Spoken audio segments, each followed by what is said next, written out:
Vamos a hablar de la vida en China durante la dinastía Sung, accediendo a muchísimas cartas que nos llegan, gente en la puerta de la radio durante toda la noche, exigiendo a los gritos que hablemos de una vez de este tema, que se está callando, que hay gente que lo calla, con toda malicia, a saber cómo era la vida en China durante la dinastía Sung. ¿Por qué se calla este asunto? Hay intereses. Hay mucho interés en que no se sepa nada de la vida en China durante la dinastía Sung. ¿Por qué? Bueno, no lo sé. Económica, religiosa, no lo sé. Ubiquémonos entonces en China ya por el siglo XIII, la dinastía Sung, que estuvo desde el 960 hasta el 1279, me parece a mí. Mucha precisión, le digo. A mí me parecen yo tengo esas precisiones que no sirven para nada, iba a decir algo terrible. Precisiones al cohete. Sí, iba a decir. Después no me acuerdo dónde vivo. Sí.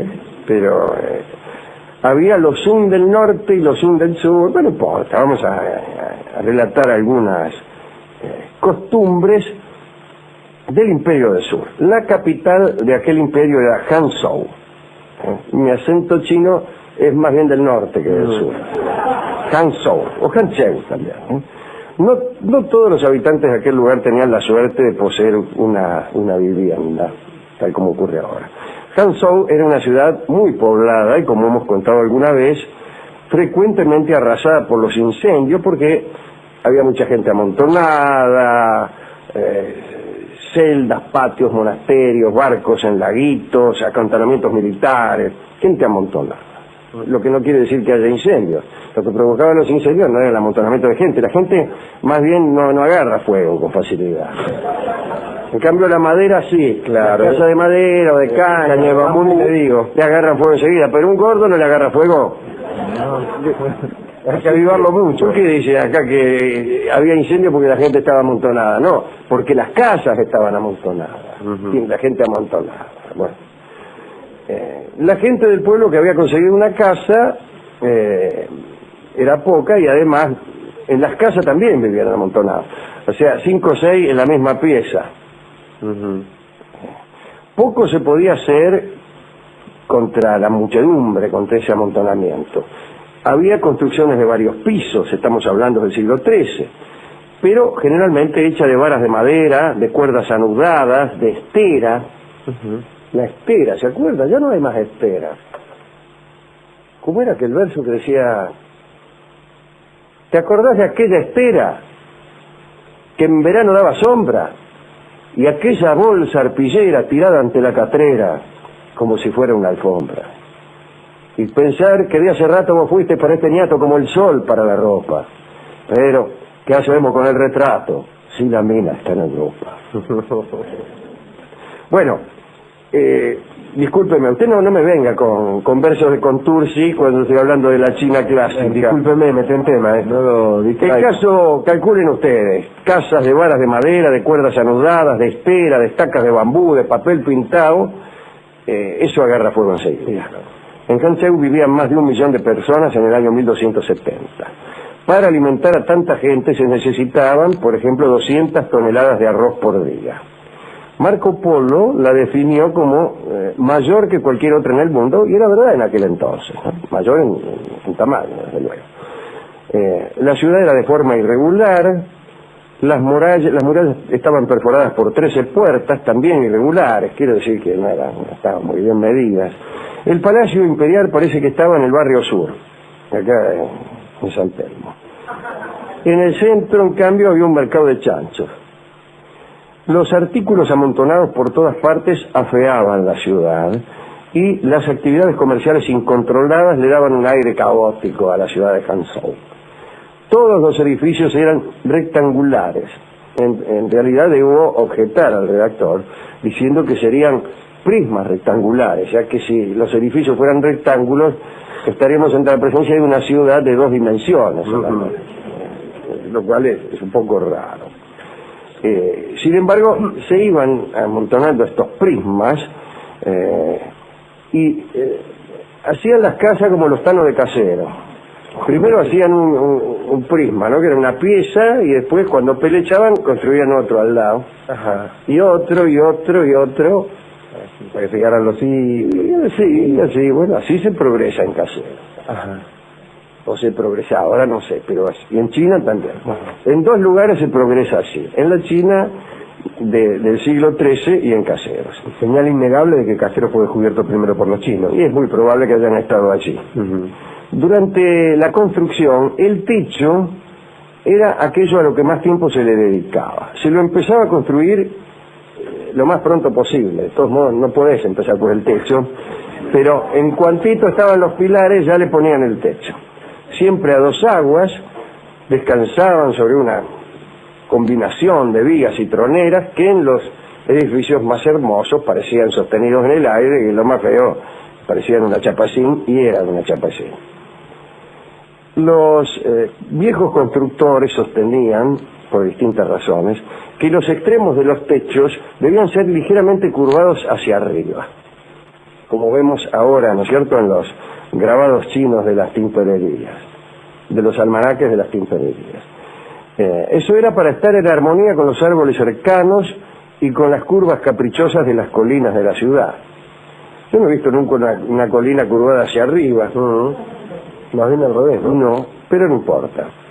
Aquel precepto de los arquitectos de aquel tiempo se cumple hoy siquiera en los dibujos que hacemos de chino, ¿no? Cuando uno dibuja un chino, le mete un edificio con la punta del techo retorcida en forma de firulete atrás. Pero estos techos de puntas curvas estaban reservados por ordenanza municipal a las residencias de las personas de la alta sociedad y también a los edificios oficiales. Las casas populares de los atorrantes como uno, incluso los techos de los comercios, no se preocupaban por seguir esa costosa moda. Es decir, la casa de los ricos tenía el techo con firulete y las otras no. Yo he oído decir que esa especie de repulgue del techo de los chinos era para que un cierto demonio no cayera sobre la gente. Había un demonio cuyo nombre tenía la precaución de olvidar, que se descolgaba desde el tejado y caía sobre las personas cuando éstas salían de las casas. Para que eso no ocurriera, le hacían esa vuelta hacia arriba, y entonces este ser maléfico se veía detenido por el firulete, y gracias a esa astucia arquitectónica los chinos vivieron felices hasta el día de hoy. Un detalle, las ventanas estaban hechas de enrejado, pero las partes vacías se cubrían con papel encerado, no con vidrio, no había vidrio. Generalmente este papel encerado se adornaba con flores, con figuras de animales, y estos papeles se vendían en los mercados de Hangzhou para decorar, papel decorativo para las ventanas. Y ahí podías pegar un dibujito. Bien, otra curiosidad, solo los personajes importantes del imperio podían tener más de una puerta de acceso a la casa. Solo los personajes importantes del imperio. Los demás, por ejemplo, si vos eras un príncipe del imperio, podías tener 2 puertas, hasta 3 si te descuidabas. Pero si eras un gil como yo, tenías una puerta sola. En la puerta podías pintar entes protectores contra los malos espíritus. Dibujabas ahí un ente protector. Generalmente se trataba de personajes históricos divinizados. Ya hemos hablado aquí de los 8 inmortales, gente así. ¿Ya? En las casas importantes cada pabellón tenía su función particular. Había una pieza para admirar el claro de luna. Mira ahora. Otra, qué sé yo, no sé, uno para... ¿Quiere admirar el claro de luna? No, pase por aquí. En esta pieza yo admiro el claro de luna. Ajá. Aquí en esta otra me rasco. Es una pieza que tengo para rascarme. ¿Sí? ¿Especial para eso? Especial porque hasta la pared tiene una pared muy regular y rugosa, de modo tal que aquí me rasco en forma literal, no solo metafórica, contra la pared. Tengo un escritorio incluso aquí, sí, que me vendió San Severino, y me sirve para rascarme atrás de la rodilla y en otros lugares donde es preferible un escritorio, pero el escritorio tiene algunas angulosidades que son extraordinarias para rascarse, como dice aquel... Se rascaba siempre contra el escritorio de San Severino. Qué lindo, Qué lindo, vale. ¿Cuántos Bien, recuerdos? ¿cuántos recuerdos? El caso es que así eran los chinos. ¿Sabe cómo refrescaban las piezas cuando hacía calor? Pintaban, por ejemplo, cuando hacía calor le pintaban a la pieza paisajes nevados. Ajá. Para inducir el fresco en épocas de mucho calor. A falta de aire acondicionado, usted veía un paisaje nevado, te metías ahí y veías la nieve, decías, qué frío, ¿no? Ajá. O sea, usted quiere sostener con esto que la percepción del calor o el frío es puramente psicológica. No, pero puede ser visual.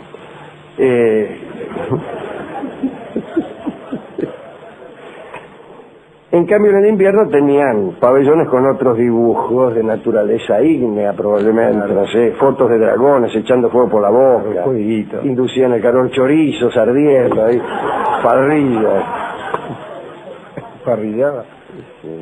Yo tenía un departamento tan chico que cuando hacía mucho frío pedía una pizza. Ajá, y se calentaba, traía una pizza caliente, así con el cartón. Con el calor de la pizza ya se calentaba la pieza. Ajá. No me la comía la pizza, la dejaba ahí. Claro. Poníamos las manos arriba de la pizza y nos calentábamos. La comida fría. El piso de Hancheu, de las casas de Hancheu, estaba recubierto de ladrillos esmaltados, una especie de cerámica, ¿no? Sin embargo, dicen que en alguna residencia había pisos de madera, un piso parecido al parqué, que tenía incrustaciones de flores de plata, un parqué con incrustaciones de flores de plata, que sin embargo los peronistas no levantaban para hacer asado. Los peronistas chinos. Los peronistas chinos. Bueno. En el interior de las casas no había sillas, seguramente también las habían quemado para algún asado. Claro. Mirá vos, toda la guita que tenía, mucho pabellón para mirar la luna, qué sé yo, pero la tenés que mirar de parado la luna, es que no hay sillas. Ajá. ¿Cómo no va a haber silla? Y porque por ahí se sienta usted en posición de loto. ¿Del otro? Sí, del otro. No, del loto. ¿Y cómo es la posición del loto? Explíquela. Lo que se llama Padmasana en yoga. Claro. O sea, usted mejor que yo para hacer estas descripciones corporales. A ver, mire, yo se la hago y usted la describe. Las patas cruzadas, las manos así. Ahí está, mire, yo me pongo en la posición y usted me describe. Ahí está. Bueno, a ver, dice el Padrón en este momento se ha sentado. Súbase el pantalón, ¿no? Porque muy apretadito. Se le ve... Sí. Padmasana, colita. No.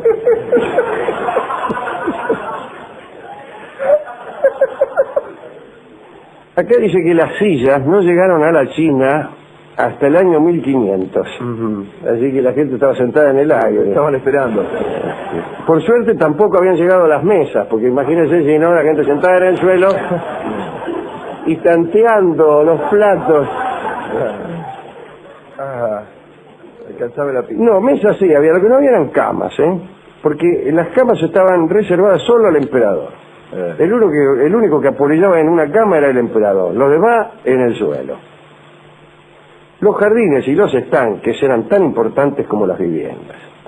Así que, bueno, no sé. En los jardines había arroyos, caídas de agua, flores exóticas, allí en Hanzhou. Los floristas cultivaban 60 especies de crisantemos, gente que tenía mucho tiempo. Hablemos de la higiene. En general, todas las letras. y en particular, con todas las letras, I, J, I, E, N, E. Los historiadores aseguran que los habitantes de Hanzhou se lavaban más que las personas de otras regiones. Era gente de mucho lavarse. Bueno, en otras ciudades se lavaban menos. En Sichuan se lavaban 2 veces en la vida. Se lavaban luego del nacimiento, ni bien nacían, y en el momento de la muerte.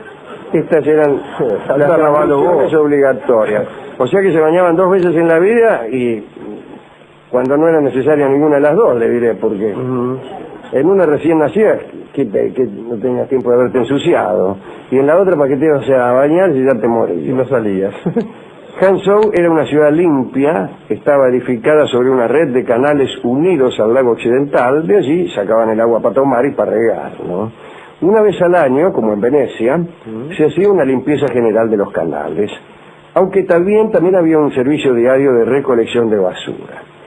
Mientras que los ricos tenían pozos negros, que eran vaciados periódicamente, el resto de los ciudadanos usaban baldes para guardar sus bajas pertenencias, y estos baldes eran recogidos todas las mañanas por los recolectores de basura. Ajá. ¿Lo dejaba en la puerta o venía el tipo y te golpeaba? No, supongo que usted lo dejaría en la puerta y pasaría el tipo con un pregón. Sí. Resaca y tierra negra para planta, señora quiere comprar, que es un pregón cualquiera. Qué curioso, ¿no? Algunos tenían por costumbre sacarse los piojos junto al río. No sé por qué junto al río, pero a la tarde, a la hora que se ve mejor, ¿no? Y un piojo en la oscuridad es muy difícil sacárselo. Marco Polo cuenta haber visto una chica muy elegante, ricamente adornada, matándose las pulgas. En el libro del millón, ¿no? Parece que con las ropas desplegadas se metía en la boca las pulgas que se iba sacando, y Marco Polo dice, lo hacía tan rápidamente que no paraba de llevarse la mano a la boca. Bueno, le llamó la atención eso a Marco Polo. El baño y el lavado del marote constituían un momento importante. En ese momento mucha gente atendía las visitas mientras se lavaba la cabeza, pegaba una enjuagada. Eso en Hangzhou, en Sichuan no, porque imagínense, ya hemos dicho que se bañaban 2 veces en la vida, así que no. ¿Cuál era la frecuencia de los baños en Hangzhou? No lo sé, pero no lo sé, ¿qué quiere que le haga? No. Pero se bañaban siempre, mire, incluso hasta en las fiestas de casamiento había una especie de baño común y sin ropas entre los muchachos y las chicas en las aguas de algún río. Así que si te invitaban a un casorio, te pegabas una enjuagada ahí en medio de la fiesta. Sin embargo, los chinos de educación elevada no se bañaban en presencia de algún familiar de otra generación. Está bien, respetaban las canas. Este pudor, que llegó a su punto más alto entre los funcionarios, no excluía una profunda afición a los refinamientos eróticos y a los juegos amorosos durante el baño. Con razón se bañaban tan seguido. Claro. Acá dice que los camboyanos tenían la costumbre de bañarse desnudos en los estanques, y los mercaderes chinos que venían de Hangzhou viajaban solo a mirar, a relojear camboyanos. Les gustaba mirar. Una excursión a mirar camboyanos. Sí. Había baños públicos, y ahí, bueno, podías hacerte masajear, beber té o encontrarte con alguna amiga. Algunos funcionarios eran famosos por la manía de bañarse, o a la inversa eran famosos por chancho, por sucio, ¿no? Wang Anqi, el famoso reformador del siglo XI, era sucio. Bueno. Parece que 2 asistentes lo obligaban a bañarse mediante amenazas una vez por mes. Bueno. Para limpiarse los dientes se contentaban con pasarse un trapo. Pasaban un trapo por el comedor y listo. Los cosméticos y los perfumes solo lo usaban las muchachas. Acostumbraban las mujeres chinas a depilarse las cejas y luego se las dibujaban con un lápiz. Me dirá usted, ¿para qué se va a depilar las cejas y después se las va a dibujar? Eso es un gusto por lo artificial que tiene una. Sí, a mí me gusta. Primero me depilo la ceja y después me la dibujo. Sí, raro, era mejor dejársela y listo. Sí, pero es más linda, las cosas a veces son más lindas dibujadas, ¿cierto? Pintada y no de pelos. Claro, tiene razón el señor. No me gustan los pelos. Claro.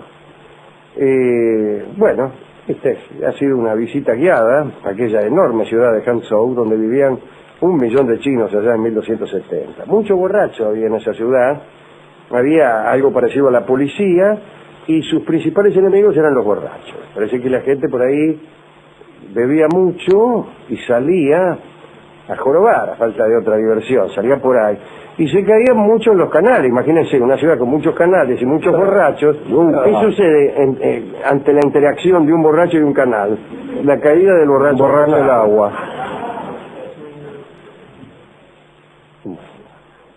imagínese, usted borracho salía en 1270 por Hangzhou, sin iluminación, sin folleto de turismo, sin folleto incluso que le expliquen a usted lo mal que hace el alcohol, usted toma. Cuando quiera acordar se caía al canal, claro. Bueno, todas las noches sacaban unos cuantos que se caían a los canales. No era un lugar hermoso, Hangzhou, tenía muchos canales, pero no se parecían nada a Venecia. Si cada lugar con canales se va a parecer a Venecia, estamos arreglados, ¿no?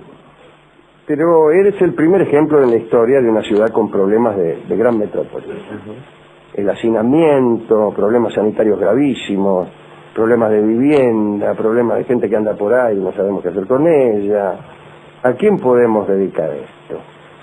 Bueno, permítame una dedicatoria personal, ya que hemos cantado la canción en honor al amigo San Severino, a Ana Inés, su hija, que es amiga de este programa, y a los arquitectos que tenían ese gusto, Alejandro, por una cierta cuestión estética, ¿no? Que se pareciera al entorno, a los árboles, en una época donde se construye sin tener en cuenta ninguna cuestión estética. No importa dónde.